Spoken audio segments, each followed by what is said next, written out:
कहाणी अधिक मासाची. नमस्कार मित्रांनो, आपल्या हिंदू धर्मात प्रत्येक सण, व्रत आणि महिन्यामागे एक अद्भुत कथा दडलेली आहे. असाच एक पवित्र आणि अत्यंत पुण्यदायी महिना म्हणजे अधिक मास, ज्याला पुरुषोत्तम मास असेही म्हटले जाते.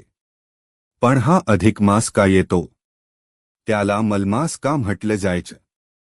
आणि भगवान विष्णूंनी या महिन्याला सर्वश्रेष्ठ स्थान कसं दिलं? आज आपण ऐकणार आहोत कहाणी अधिक मासाची. एक अशी कथा जी तुमच्या मनाला भक्तीने भरून टाकेल. कथा. प्राचीन काळात एका सुंदर तपोवनात अनेक ऋषीमुनी एकत्र बसले होते. सर्वत्र शांत वातावरण होतं. वेद मंत्रांचा मंद आवाज ऐकू येत होता.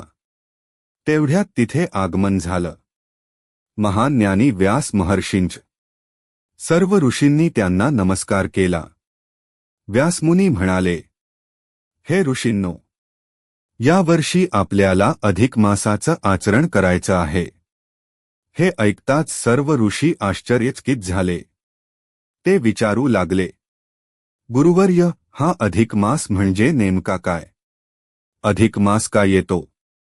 व्यासमुनी शांतपणे सांगू लागले, चंद्र आणि सूर्य यांच्या गतीमध्ये फरक असतो. त्या फरकामुळे दरवर्षी सुमारे 10 दिवसांचं अंतर पडतं. आणि 3 वर्षांनी हा फरक जवळपास एका महिन्याएवढा होतो.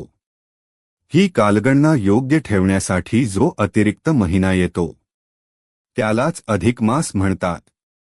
हा 13वा महिना असून तो अत्यंत पुण्यदायी मानला जातो. सर्व ऋषी एकाग्रतेने ऐकत होते. नारदमुनींचा प्रश्न. व्यासमुनी पुढे म्हणाले, ही कथा मला नारदमुनींनी सांगितली होती. एकदा नारदमुनी पृथ्वीवर फिरत होते. ते लोकांच्या जीवनाचं निरीक्षण करत होते. कुठे दुःख, कुठे संकट, कुठे पाप, आणि सुखी लोक मात्र फारच कमी. हे पाहून नारदमुनी विचारात पडले. ते थेट वैकुंठात भगवान विष्णूंकडे गेले. भगवान विष्णू ध्यानात मग्न होते. नारदमुनी मोठ्या भक्तिभावाने म्हणाले, नारायण, नारायण. आणि त्यांनी भगवान विष्णूंना प्रश्न विचारला, प्रभू, तुम्ही संपूर्ण जगाचे पालन करता आहात.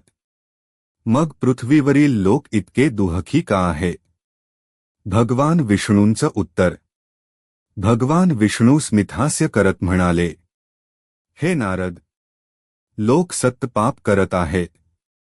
पुण्य कमी आणि पाप जास्त झालं आहे. पण त्यांच्या पापांची भरपाई करण्यासाठी एक पवित्र काळ निर्माण झाला आहे.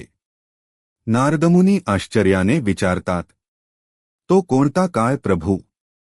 विष्णू म्हणाले, तो म्हणजे अधिक मास, मलमास ते पुरुषोत्तम मास.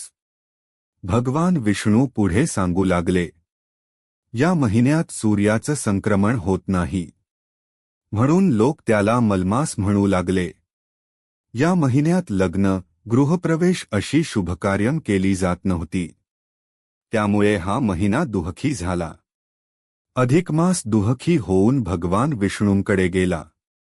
तो म्हणाला, प्रभू, सर्वजण माझा तिरस्कार करतात. कोणी मला शुभ मानत नाही. भगवान विष्णूंना त्याची दया आली.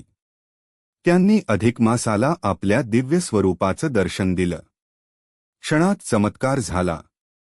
दुःखी आणि तिरस्कृत मलमास तेजस्वी आणि पुण्यवान बनला.